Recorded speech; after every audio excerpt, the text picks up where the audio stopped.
అయితే మన దగ్గర ఏం జరిగింది అనంటే, మన భారతదేశానికి బ్రిటిషర్స్ వచ్చే సమయానికి బంగారము విపరీతంగా ఉండేది మన భారతదేశంలో. హ్మ్. అందరి ఒంటి మీద ఆభరణాలు, చక్కని చేనేత వస్త్రాలు, పట్టు హ్మ్. పట్టు దగదగ మెరుస్తున్న పట్టు చీరలు, మళ్ళీ ప్రతి ఇంట ధాన్య రాశులు ఎంత అద్భుతంగా ఉండేదంటే మన భారతదేశము. హ్మ్. చూసి వాళ్ళు వారిని ఇంత అద్భుతంగా ఉంది భారతదేశం అని వాళ్ళు ఏం చేశారు అంటే, ఈ భారతదేశంలో ఉన్న సంపదంతా మనం తీసుకెళ్ళాలి, భారతదేశం మనం ఆక్రమించుకోవాలని ప్రయత్నం చేశారు. హ్మ్.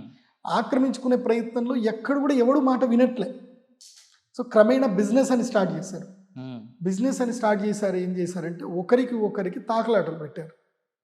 మనకేందంటే మనం గ్రామం వరకే మనం గట్టిగా ఉండేది. వేరే గ్రామానికి మన గ్రామానికి పడేది కాదు. అంతే. ఆ! సో అట్లా ఉండేదన్నమాట. ఆ ఊరు మీద, ఈ ఊరు మీద, వాళ్ళ మీద, వీళ్ళ మీద చాడీలు చెప్పి మెల్లమెల్లగా ఏం చేశారు అంటే, క్రమేణా వీళ్ళు ఎడ్యుకేషన్ సిస్టమ్‌ని చేంజ్ చేయడం స్టార్ట్ చేశారు. హ్మ్. వీళ్ళ భాష చెప్పడము, వీళ్ళ గురించి ఇది చేయడము చేసి, ఎడ్యుకేషన్ సిస్టమ్ మొత్తం మార్చేసి, ముఖ్యంగా ఎవరెవరైతే గనక మంచి మంచి విజ్ఞానవంతులు ఉన్నారో వాళ్ళందరిని చంపేశారు. హ్మ్. నిర్దాక్షిణ్యంగా చంపేశారు. చంపేసి ఎడ్యుకేషన్ సిస్టమ్‌ని మొత్తం కూడా తీసేసి వీళ్ళ సిస్టమ్ స్టార్ట్ చేశారు. ట్వింకిల్ ట్వింకిల్ లిటిల్ స్టార్ అని చెప్పి స్టార్ట్ చేశారు. మనం కూడా గొర్రెల లెక్క మనం కూడా ట్వింకిల్ ట్వింకిల్ అని మనం స్టార్ట్ చేశాం. హ్మ్.